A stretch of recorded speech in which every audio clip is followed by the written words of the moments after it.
bilang reyna?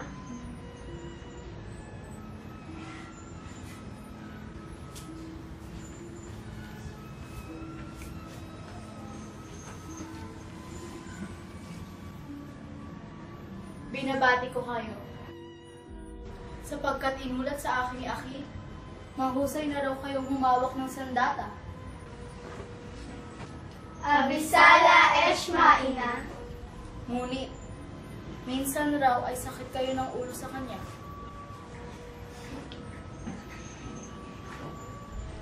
Ganun pa man, ikinararangal ko kayong apat.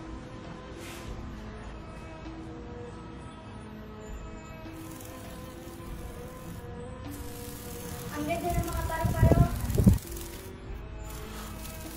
Ayun na sila, Minea. Dumating na ang senyalis na hinihintay mo.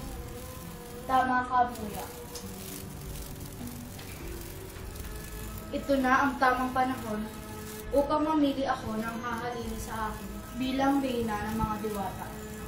Sino kaya sa inyo ang karapat-dapat?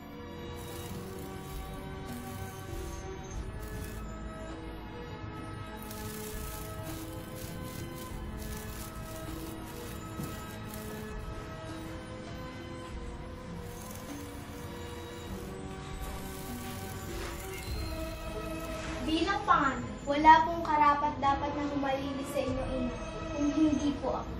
Hindi gulang ang pamantayan sa pagiging reyna, Perena. Ako man ang pinakabata, ngunit kaya ko rin pamunuan ang direyno. Puro salita. Kaya rin ba ng gawa? Saka, hindi ko inisip na magiging nariban kita. Iniinsulto mo ba ang kakayahan ko?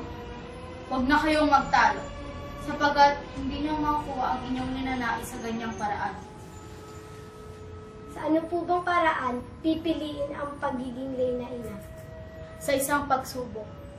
Bukas, bago kumagat ang dilim. Kaya ihanda niyo ang inyong mga sarili, sapagkat hindi ko may papangako na magiging madali ang pagdadaanan niyo.